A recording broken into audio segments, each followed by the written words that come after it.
Ahmedabad airport નજીક જે plane crash થયું તેને લઈને સૌથી મોટા સમાચાર જે એર ઇન્ડિયાનું પ્લેન ક્રેશ થયું છે એ પ્લેનની અંદર પોરબંદરના કેટલાક લોકો પણ સવાર હતા। પોરબંદરના લોકો પણ આ પ્લેનની અંદર સવાર હતા, જેમાં 2 મહિલા અને 1 બાળક સવાર હતા। સવાર એ બ્રાહ્મણ પરિવાર હોવાની માહિતી હાલ સામે આવી રહી છે। હાલ પરિવારના લોકો અમદાવાદ આવવા માટે રવાના થયા છે। હાલ આ તમામ એ લોકો અત્યારે અમદાવાદ આવવા માટે નીકળી ચૂક્યા છે। મારી સાથે પોરબંદરથી અમારા સહયોગી વિપુલભાઈ ઠકરાર જોડાય છે। વિપુલભાઈ, અમદાવાદમાં એક સૌથી મોટી એક દુર્ઘટના બની છે। આ દુર્ઘટનાની અંદર એર ઇન્ડિયાનું એક પ્લેન ક્રેશ થયું, જેમાં પોરબંદરનો પણ પરિવાર હોવાની આશંકા વ્યક્ત કરી દેવામાં આવી છે। જી, અત્યારે વાત કરવામાં આવે તો જે પ્લેનની દુર્ઘટના બની છે તેની અંદર પોરબંદરનો પણ એક પરિવાર છે તેનો સમાવેશ થયો હતો। 3 લોકો જે પરિવારજનોના 3 સભ્યો છે તે અંદર સમાવેશ થતો હતો। એક પતિ પત્ની અને તેનો 2 વર્ષનો નાનો એવો બાળક છે તે પ્લેનમાં સવાર હતા અને હજુ સુધી તેના કોઈ એવા સમાચાર મળી રહ્યા નથી, પરંતુ પ્લેનમાં સવાર હતા ત્યાંથી અમદાવાદથી પ્લેનમાં બેઠા હતા, લંડન જવા રવાના થયા હતા, પરંતુ હજુ સુધી તે ગંભીર છે કે તેનું કઈ રીતે પ્લેનમાં શું થયું છે હજી કોઈ પણ પ્રકારના સમાચાર તેની અંદરથી બહાર નથી આવ્યા। તેને લઈને પરિવારજનો છે પોરબંદરથી અમદાવાદ જવા માટે રવાના થઈ ચૂક્યો છે। કદાચ ટૂંક જ સમયની અંદર પરિવારજનો અમદાવાદ પહોંચી જાય અને કઈ સમાચાર મળે તે પ્રકારની વાત અત્યારે સામે। વિપુલ, આખી ઘટનામાં તે પરિવારને કોઈ વાત થઈ છે? પ્રશાસન સાથે વાત થઈ છે? કોઈ સાથે વાત થઈ છે? સંપર્ક થયો છે? ક્યાંનો પરિવાર છે? કેટલા દિવસથી ક્યાં જવા નીકળો હતો?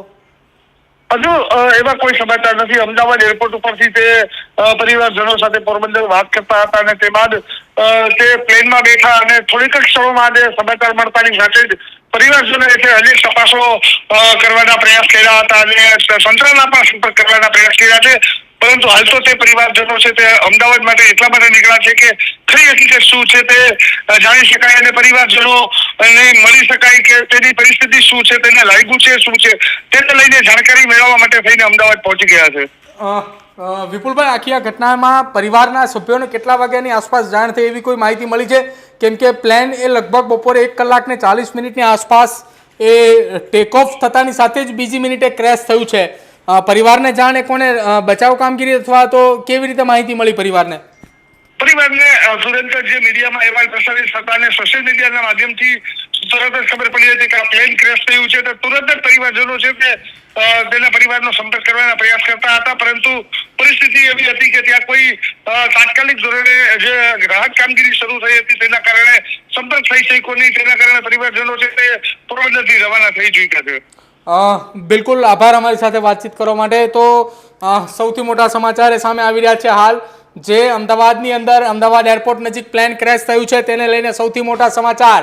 પોરબંદરના પરિવારના સભ્યો પણ આ પ્લેનની અંદર સવાર હતા, જેમાં 2 મહિલા અને 1 બાળક આ પ્લેનની અંદર સવાર હોવાની વિગત સામે આવી છે।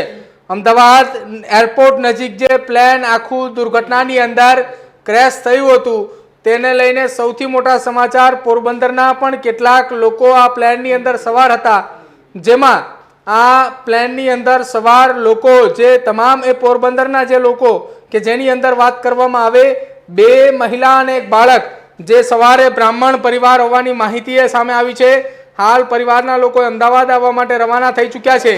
આ પરિવારને સોશિયલ મીડિયાના માધ્યમથી અને ટીવીના માધ્યમથી માહિતી મળી છે કે પ્લેનની અંદર સવાર તેમના પરિવારના સભ્યો જે પ્લેનની અંદર સવાર હતા એ પ્લેન ક્રેશ થયા હોવાની તેમને મીડિયાના અહેવાલથી તેમને વિગત મળી છે। જોકે તેમને તેમના પરિવારના સંપર્ક કર્યો, તેમની વિગતો મેળવી, તો તેમની વિગતો મેળવતાની સાથે જ તેમના સાથે સંપર્ક ન થઈ શક્યા।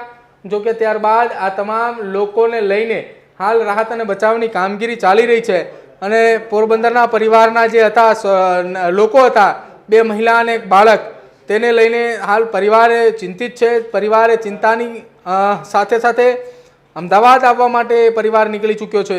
થોડી જ વારની અંદર અહીંયા રાહત અને બચાવની કામગીરીની અંદર જો વાત કરવામાં આવે તો મોરચો એ સેનાએ સંભાળી લીધો છે અને સેનાએ મોરચો સંભાળતાની સાથે જ હાલ બચાવ અને રાહતની કામગીરી હાલ ચાલી રહી છે। રાહત અને બચાવની કામગીરીને લઈને જો વાત કરવામાં આવે તો અત્યારે આ સૌથી મોટા સમાચાર સામે આવી રહ્યા છે કે જ્યાં પોરબંદરનો પરિવાર પણ આ પ્લેન દુર્ઘટનાની અંદર આ પ્લેનની અંદર સવાર હોવાની આશંકાએ વ્યક્ત કરવામાં આવી રહી છે. જોકે હજુ સુધી આ માહિતી એ પરિવારના સભ્યો સુધી એ ઘટના નથી પહોંચી.